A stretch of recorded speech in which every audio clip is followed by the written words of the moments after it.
Hello everyone, आप सभी का स्वागत है बोर्ड कंसेप्ट में।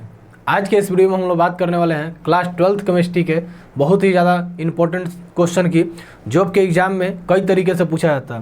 पहला क्वेश्चन आपसे पूछा जाता है कि सेल क्या होता है। दूसरा क्वेश्चन पूछा जाता है कि सेल के प्रकार की व्याख्या कीजिए। तीसरा क्वेश्चन पूछा जाता है कि वैद्युत अपघटनी सेल क्या होती है, इसका सचित्र वर्णन कीजिए। चौथा क्वेश्चन पूछा जाता है कि वैद्युत रासायनिक सेल या गैल्वेनिक सेल या वोल्टेज सेल क्या होता है, इसकी सचित्र वर्णन कीजिए। या आपसे बोर्ड एग्जाम में पूछ लेता है कि बताइए वैद्युत अपघटनी सेल और विद्युत रासायनिक सेल या गैल्वेनिक सेल में क्या अंतर होता है। तो इन सभी सवालों का जवाब आप इस वीडियो में पा जाएंगे और इस वीडियो को देखने के बाद आपको इस टॉपिक से रिलेटेड दूसरी वीडियो देखने की कोई आवश्यकता नहीं होगी। अगर हम लोग बात करें थोड़ा सा कि सेल आपका क्या होता है, तो आप लोग जानते होंगे सेल क्या होती है।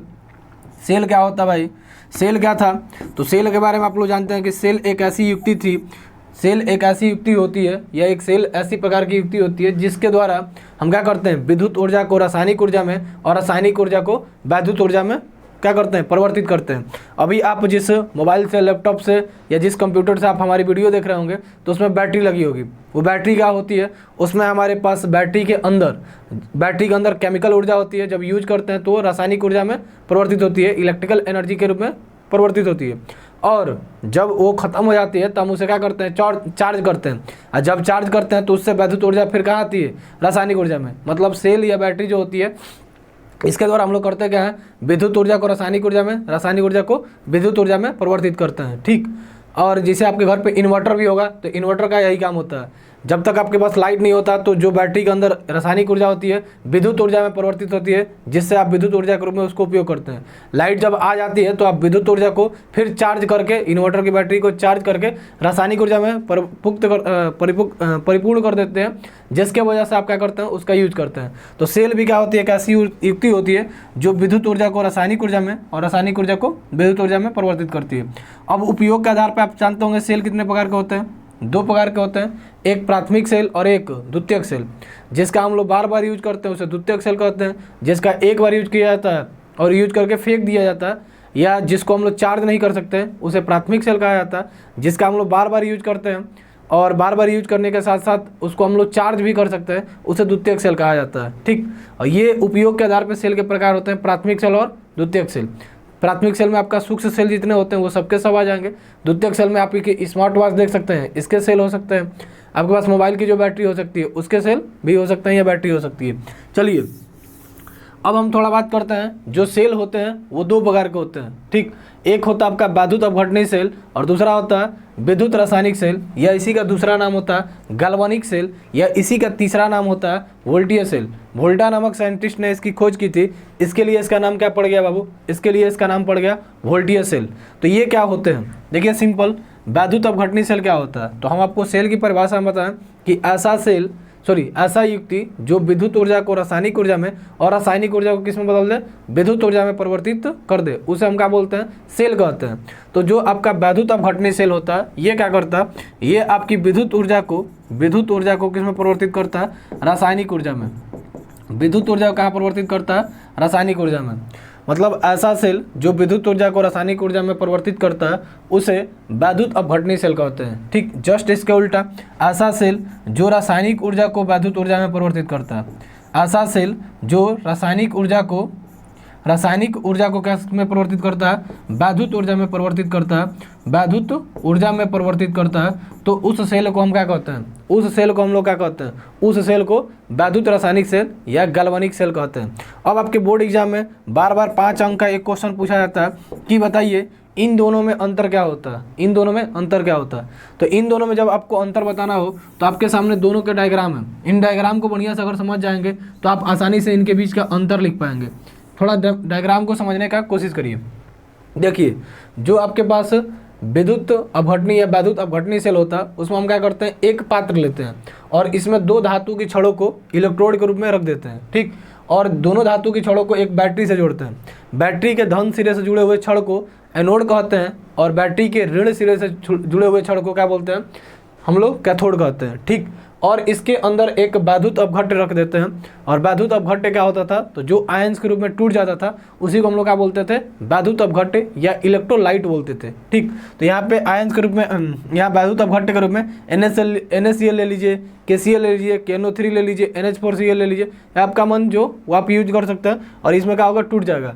तो ये पूरी प्रक्रिया होती है। इसी के वजह से हम क्या करते हैं, इसी के वजह से हम लोग क्या करते हैं बाबू, विद्युत ऊर्जा को रासायनिक ऊर्जा में परिवर्तित करते हैं। ठीक, और इसमें क्या होता है, इसमें तो अलग अलग पात्र लेते हैं और एक में हम लोग जिंक धातु की छड़ को रखते हैं। और ये एक टाइप के बोलेंगे तो ये आपका जो होता है गैल्वेनिक सेल या वोल्टेज सेल, ये डेनियल सेल का एग्जाम्पल बोल सकते हैं। किसका बाबू, ये डेनियल सेल जो आपका होता है वही सेम ऐसा ही बनाया जाता है। जो आपका डेनियल सेल होता है सेम ऐसा ही बनाया जाता है। ये डेनियल सेल आपका कौन सा सेल बाबू, डेनियल सेल है आपका। ठीक, थोड़ा समझिएगा। विद्युत रासायनिक सेल में दो अलग अलग धातु की छड़ों को लेते हैं। एक जैसे यहाँ पे हम लोग जिंक को लिए हैं और एक किसको लिए हैं, कॉपर को लिए हैं। ठीक, दो अलग अलग धातु की छड़ को लेते हैं, दोनों को अलग अलग पात्र में उसके लवण के जलीय विलयन में डुबो देते हैं। जैसे जिंक लिए हैं तो उसी के लवण के जलीय विलयन में डुबोएंगे जिंक सल्फेट में, कॉपर लिए हैं तो उसी के लवण के जलीय विलयन में डुबोएंगे कॉपर सल्फेट में। दोनों को अलग अलग क्या करते हैं, जलीय विलयन में, दोनों को अलग अलग पात्र में उसी के जलीय विलयन में डुबो देते हैं। ठीक, अब जब डुबो देते हैं और फिर इनके बीच हम एक लवण सेतु का उपयोग करते हैं। और ये लवण सेतु जो होती है, इनका काम क्या होता है, तो इन दोनों में इन दोनों पात्रों के बीच अस्वतंत्र अपक्रिया को शुरू करना या शुरू कराना।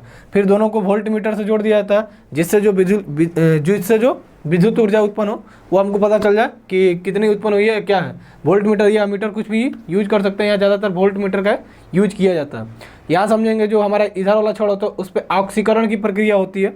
कौन सी प्रक्रिया होती है, ऑक्सीकरण की। और ये वाला जो पॉजिटिव वाला छड़ होता है उस पर अपचयन की प्रक्रिया होती है। ठीक, एक बात को याद रखेंगे, इसमें जो आपका एनोड होता है वो प्लस का होता है और इसमें जो आपका एनोड होता है वो क्या होता है, ऋणात्मक होता है। इसमें आपका जो कैथोड होता है वो धनात्मक होता है और इसका कैथोड क्या होता है, ऋणात्मक होता है। ठीक, तो दोनों फिगर के बेस पे आप चाहें तो इसका अंतर लिख सकते हैं। क्या लिख सकते हैं बाबू, अंतर लिख सकते हैं। क्या अंतर लिख सकते हैं, इस चीज़ को समझिएगा। जैसे पहला अंतर हमको लिखना होगा तो लिखेंगे हम पहला अंतर कि विद्युत रासायनिक सेल क्या करता है, तो बोलेंगे सर ये विद्युत ऊर्जा को, सर ये विद्युत ऊर्जा को रासायनिक ऊर्जा में परिवर्तित करता है। क्या करता है बाबू, विद्युत ऊर्जा को रासायनिक ऊर्जा में परिवर्तित करता है। ठीक, परिवर्तित तो करता है। ठीक, इसी प्रकार इसमें अंतर लिखना होगा तो क्या लिखेंगे, इसी प्रकार इसमें अंतर लिखना तो इसमें बोलेंगे सॉरी ये रासायनिक ऊर्जा को विद्युत ऊर्जा में परिवर्तित करता है। ठीक, विद्युत ऊर्जा में परिवर्तित करता है। ठीक, इसमें दिक्कत आपको ना होना चाहिए। फिर हम क्या बोले कि इसमें जो एनोड होता है वो धनात्मक होता है।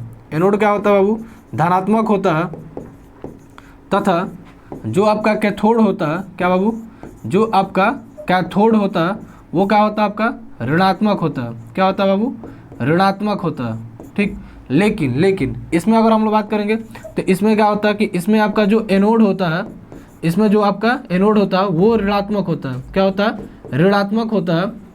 और इसमें आपका क्या होता है, कैथोड धनात्मक होता है। कैथोड क्या होता है बाबू, धनात्मक होता है। ठीक, और क्या बताया गया आपको, और देखिए इस वाले सेल में हम क्या यूज किए हैं, इस वाले सेल में लवण सेतु का उपयोग किए हैं और इसमें हम लोग लवण सेतु का उपयोग नहीं किए। ये आपका जो साल्ट ब्रिज होता है इसमें अस्वतंत्र प्रक्रिया को शुरू कराने के लिए जरूरी होता है, क्योंकि जो रिडॉक्स अपक्रिया होती है, जो ऑक्सीडेशन और रिडक्शन की अपक्रिया होती है, जो अपचयन उपचयन की अपक्रिया होती है, उसी को शुरू कराने के लिए इसमें हम लोग क्या यूज करते हैं, लवण सेतु या साल्ट ब्रिज का यूज करते हैं। और इसके अंदर अक्रिय वैद्युत अपघट्य का उपयोग करते हैं, जैसे आपका KCl हो गया, KNO3 हो गया, ठीक, आपका NH4Cl हो गया। तो इस टाइप के हम वैद्युत अपघट्य का उपयोग करते हैं इसके अंदर। आगे समझिएगा, इसमें हम लोग लवण सेतु का उपयोग नहीं करते हैं। इसमें हम लोग लवण सेतु या साल्ट ब्रिज का उपयोग नहीं करते हैं। लवण सेतु का उपयोग नहीं करते हैं, उपयोग नहीं किया जाता है, नहीं किया जाता। लेकिन बाबू इसमें लवण सेतु का उपयोग करते हैं, किसके लिए करते हैं, तो अस्वतंत्र प्रक्रिया या रेडॉक्स अपक्रिया को शुरू करने के लिए। तो इसमें हम लोग क्या करेंगे, लवण सेतु का उपयोग करेंगे। लवण सेतु का उपयोग किया जाता है।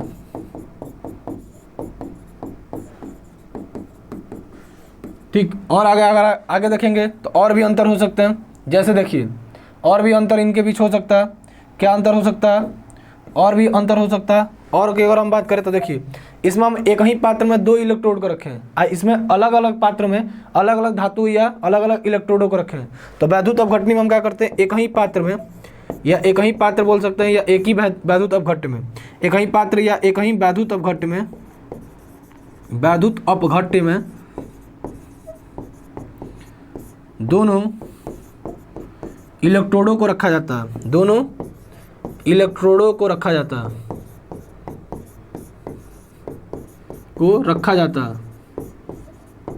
रखा जाता है।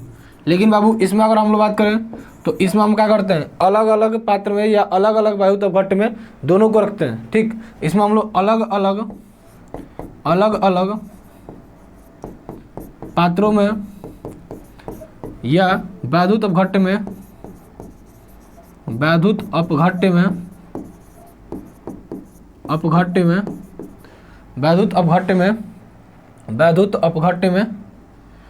अलग अलग पात्रों या अलग अलग वैद्युत अपघट्य में दोनों इलेक्ट्रोडों को रखते हैं, दोनों इलेक्ट्रोडों को रखते हैं,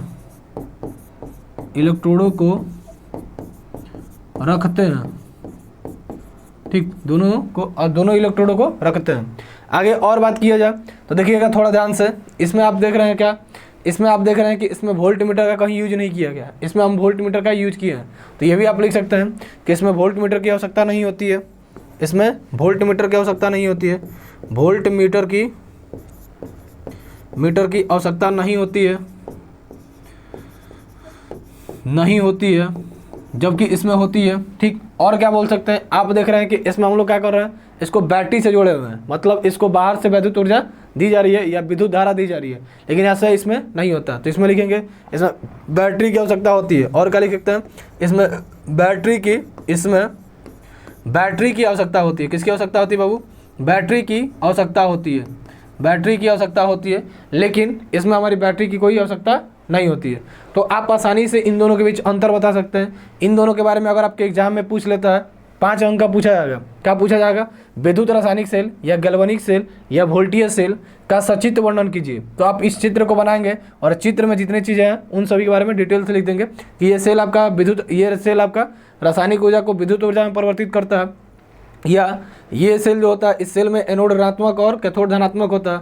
इसमें लवण सेतु का उपयोग किया जाता है, जो अक्रिय वैद्युत अपघट्य से मिलकर बने होते हैं। उस वैद्युत अपघट्य में हम लोग KCl, KNO3, NH4Cl इस टाइप के वैद्युत अपघट्य का उपयोग करते हैं। तो इन सारी चीज़ों को आप डिटेल से लिख सकते हैं। इस एक वीडियो से आपको मिनिमम 10 क्वेश्चन का 10 नंबर का सवाल बन सकते हैं। अलग अलग टाइप के सवालों की बात की है तो सबके सब टाइप पर आएंगे, और आप इस वीडियो को पूरा देख लिए और पूरे बढ़िया समझ लिए तो आपका एकदम पक्का कह सकते हैं कि 5 अंक एकदम तय है कि आपके एग्जाम में आ जाएगा। क्या कि आप देख लीजिए खुद, पहला क्वेश्चन आपसे सेल पूछेगा और सेल्स की परिभाषा पूछेगा, सेल के प्रकार पूछेगा, तो आप आसानी से बता सकते हैं कि सेल क्या होता है बाबू, प्राथमिक सेल क्या होता है, द्वितीयक सेल क्या होता है, इसके बारे में आप बता देंगे, कोई दिक्कत आपको होगा नहीं। फिर आपसे कोई पूछ लेगा 3 अंक का या 5 अंक का कि वैद्युत अपघटनी सेल क्या होता है, उसका सचित्र वर्णन कीजिए, तो ये आप बता देंगे और बता देंगे। फिर आपसे पूछ लेगा वैद्युत रासायनिक सेल या गैल्वेनिक सेल क्या होता है, इसका सचित्र वर्णन कीजिए, तो आप इसको बनाए और बता देंगे। फिर आपसे कहीं पूछ ले एग्जाम में कि वैद्युत अपघटनी सेल और गैल्वेनिक सेल में अंतर क्या होता है, या वोल्टेज सेल में अंतर क्या होता है, या विद्युत रासायनिक सेल में अंतर क्या है, तो आप आसानी से इसको बता सकते हैं। तो इसका आप एक बार स्क्रीनशॉट ले लीजिए। मिलते हैं ऐसे ही वीडियो के साथ अगली बार। आप सभी का बहुत बहुत धन्यवाद।